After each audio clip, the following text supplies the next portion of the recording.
नमस्कार, मी पंजाब डक. आज आहे 4 ऑगस्ट 2026. आजच्या व्हिडिओमध्ये राज्यात परत एकदा मुसळधार पाऊस आणि काही ठिकाणी अतिमुसळधार पाऊस पडणार आहे त्याचा अंदाज ह्या व्हिडिओमध्ये देणारच आहे. पण त्या अगोदर काय करणार आहे, आज म्हणजे 4 ऑगस्ट पासून ते 7 ऑगस्टच्या दरम्यान राज्यात कुठं कुठं पाऊस पडणार, कसा पडणार आहे त्याचा अंदाज देणार आहे. तर राज्यात आज 4 ऑगस्ट, 5 आणि 6 ऑगस्टच्या दरम्यान या 3 दिवसामध्ये राज्यात विखुरलेल्या स्वरूपाचा पाऊस पडणार आहे. 22 मिनिटाचा, 10 मिनिटाचा, अर्ध्या तासाचा, 1 तासाचा असा पाऊस पडणार आहे म्हणून हा अंदाज लक्षात यायचा. सर्वप्रथम हा कुठं पाऊस पडणार आहे, जे भाग आतापासून पावसामध्ये वंचित होते, म्हणजे ज्या भागात अद्यापही पाऊस पडलेला नाही त्या भागात हे पाऊस पडणार आहे. मग सांगायचं झालं तर सोलापूर जिल्ह्यामध्ये मंगळवेढा, त्याच्यानंतर पंढरपूर, कासेगाव, त्याच्यानंतर आटपाडी, जत, त्याच्यानंतर इकडं बारामती, दौंड, इंदापूर ह्या परिसरात देखील पाऊस पडणार आहे. त्याच्यानंतर अहिल्यानगर जिल्ह्यात देखील पाऊस पडणार आहे. त्याच्यानंतर इकडं लातूर जिल्ह्यामध्ये उदगीर, नळदुर्ग, अक्कलकोट, मंद्रुप ह्या परिसरामध्ये पडणार आहे. त्याच्यानंतर इकडं कंधार, लोहा, पालम, म्हणजे पालम हे भागात पाऊस कमी होता त्या भागात देखील परत एकदा आता पाऊस पडणार आहे. त्याच्यानंतर परभणी जिल्हा, जालना जिल्हा, बीड जिल्हा ह्या 3 जिल्ह्यात देखील चांगला वेगवेगळ्या भागात पडणार आहे. सर्वदूर पडणार नाही, फक्त भाग बदलत पडणार आहे म्हणून हा अंदाज लक्षात यायचा. नांदेड जिल्ह्यात आज जरा जास्त पाऊस पडणार आहे म्हणून हा नांदेडकरांनी अंदाज लक्षात यायचा. धर्माबाद, बिलोली, नायगाव, नरसी,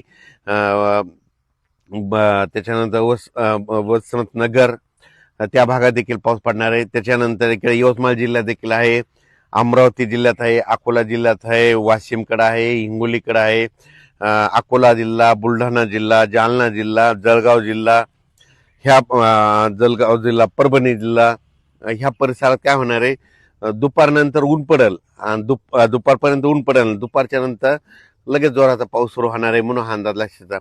आणि मुंबई कोकण पट्टीचा म्हणजे ते पालघर पासून ते इकडे रत्नागिरीपर्यंत, गोव्यापर्यंत ते पाऊस सुरूच राहील. त्याच्यामुळे पुणेकडे देखील सरी सुरू राहते. घाटमाथ्यावरला पाऊस आज जोर धरणार आहे म्हणून हा अंदाज लक्षात यायचा. मुंबईला देखील पाऊस सुरू होईल, नाशिकला देखील पाऊस येईल, संगमनेर, अकोलेकडे पडेल, त्याच्यानंतर नंदुरबार, धुळेकर सरी येतील, काही ठिकाणी रिमझिम पाऊस येईल. आणखी 3 दिवस मध्ये राज्यात असाच विखुरलेल्या स्वरूपाचा पाऊस आहे. सर्वदूर नाही पण पाऊस येणार आहे म्हणून हा लक्षात यायचा. पण आता याच्यानंतर पाऊस कधी येणार आहे, तर राज्यातल्या शेतकऱ्याला 7 ऑगस्ट पासून ते 13 ऑगस्ट पर्यंत, 13-14 ऑगस्ट पर्यंत शेतीची कामे करण्यास वेळ आहे. त्या 5-7 दिवसामध्ये तुम्ही शेतीची कामे करून घ्या, कारण की राज्यामध्ये 15 ऑगस्टला म्हणजे यावर्षी नागपंचमीला पाऊस येणार आहे म्हणून हा अंदाज सर्व शेतकऱ्यांना लक्षात. सगळ्यात जास्त पूर्व विदर्भ आणि पश्चिम विदर्भ. पूर्व विदर्भामध्ये गडचिरोली, गडचिरोली, चंद्रपूर, वर्धा, नागपूर, भंडारा, गोंदिया, यवतमाळ, अमरावती, अकोला, नांदेड, हिंगोली, वाशिम, बुलढाणा ह्या जवळपास 6, 5, 11, 13, 14, 15 जिल्ह्यामध्ये मात्र मुसळधार पाऊस पडणार आहे म्हणून हा अंदाज लक्षात यायचा. सांगायचं म्हणजे यावेळेस वरून राज्याची बॅटिंग विदर्भाकडे. पण हेच कमी दाबाचा पट्टा काय होईल, आता जसा पाऊस गेला तसा इकडे लगेच पुन्हा जालनाकून जळगाव, नंदुरबार, धुळे, नाशिककडे परत जाणार. मग त्याच्यानं परत नाशिककडे देखील उत्तर महाराष्ट्राकडे जोरदार पाऊस पडणार म्हणून परत पुन्हा गोदावरी नदीला पाणी येणार. आणि योगायोगानं तुम्हाला एक सांगू इच्छितो की जायकवाडी धरण आहे आजच्यानं 90% भरलंय.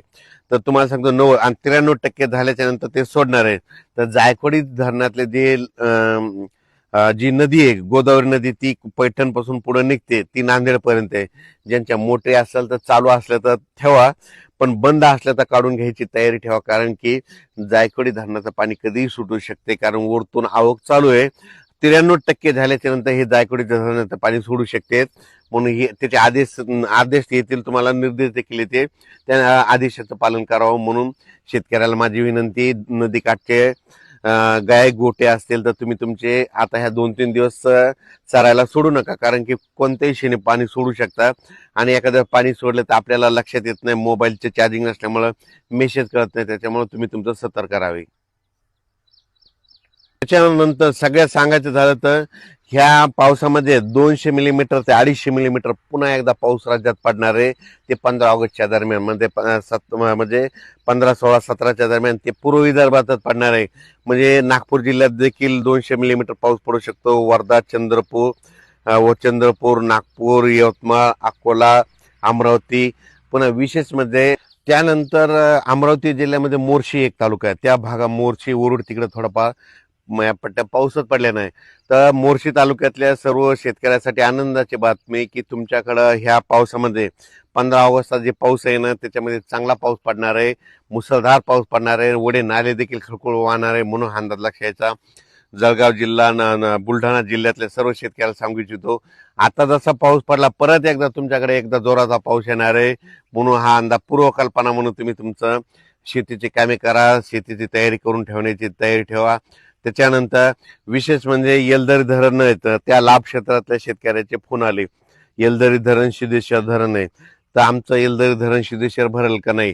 तर तुम्हाला सांगतो येलदरी सिद्धेश्वर धरणाला खडकपूर्णाच्या परिसरामध्ये पाऊस पडायला पाहिजे. आणि खडकपूर्णा जे धरण आहे त्याला पाऊस पडायला बुलढाणा जिल्ह्यामध्ये विदर्भात पडायला पाहिजे. तर या पावसामध्ये विदर्भामध्ये त्या खडकपूर्णाच्या कॅचमेंट एरियामध्ये पाऊस पडणार आहे. त्याच्यामुळं खडकपूर्णा भरलं तर त्याचं पाणी येलदरीला येतंय, येलदरीचं पाणी सिद्धेश्वरला येतंय आणि त्याचा हिंगोली जिल्ह्याला फायदा होतो. म्हणून त्यांच्यासाठी आनंदाची बातमी, सप्टेंबर पर्यंत हे तिन्ही धरणं भरून जाणार आहेत म्हणून त्यांच्यासाठी आनंदाची बातमी. म्हणून हे देखील त्यांनी अंदाज लक्षात घ्यायचा. कोकणपट्टी घाटमाता, मुंबई पुणे नाशिक इगतपुरी, अकोले संगमनेर आणि इकडं कोल्हापूर त्या तिकडला आणि महाबळेश्वर त्या पट्ट्यातला पाऊस मध्ये आज ह्या 3 दिवस आणखीन जोर धरणार आहे म्हणून हे लक्षात यायचं. 7 तारखेच्या नंतर ते देखील जोर ओसरत. पण त्याच्यानंतर परत 15 ऑगस्टला पुन्हा परत पाऊस सक्रिय होणार आहे म्हणून हा अंदाज लक्षात यायचा. तुम्हाला सांगतो यावेळेस नागपंचमीच्या वेळेस पाऊस येणार आहे. गणपती आगमनाच्या वेळेस गणपतीच्या त्या 9 दिवसामध्ये देखील पाऊस येणार आहे. दसऱ्याला देखील पाऊस पडणार आहे म्हणून हा अंदाज सर्व शेतकऱ्यांना लक्षात यायचा. तसेच तेलंगणातल्या शेतकऱ्यांना सांगू इच्छितो की आजच तेलंगणामध्ये जवळपास 4 ऑगस्ट 5 आणि 6च्या दरम्यान तेलंगणा, धर्माबाद, आदिला, डोंगरी तहसील तिकडे देखील पाऊस पडणार आहे म्हणून अंदाज त्यांनी लक्षात द्यायचा. कर्नाटककडे देखील आज बऱ्याच भागामध्ये विखुरलेल्या स्वरूपाचा पाऊस पडणार आहे म्हणून कर्नाटकच्या शेतकऱ्यांना अंदाज लक्षात द्यायचा. मध्य प्रदेशकडे मात्र खंडवा, उज्जैन, इंदोर त्या परिसरात मात्र 15 ऑगस्टच्या नंतर मुसळधार पाऊस पडणार आहे म्हणून त्यांनी देखील अंदाज लक्षात घ्यायचा. आत्ता देखील तिकडे मध्य प्रदेशकडे पाऊस पडणार आहे. त्याच्यानंतर गुजरातला मात्र पुन्हा एकदा पावसाचा फटका बसणार आहे म्हणून हा अंदाज लक्षात घ्यायचा. आणि राज्यात मात्र परत एकदा अतिवृष्टीसारखा पाऊस काही जिल्ह्यात पुन्हा एकदा येणार आहे 15 ऑगस्टच्या दरम्यान म्हणून हा अंदाज सर्व शेतकऱ्यांना लक्षात द्यायचा आणि आपण आपल्या शेतीची कामे करायची. धन्यवाद.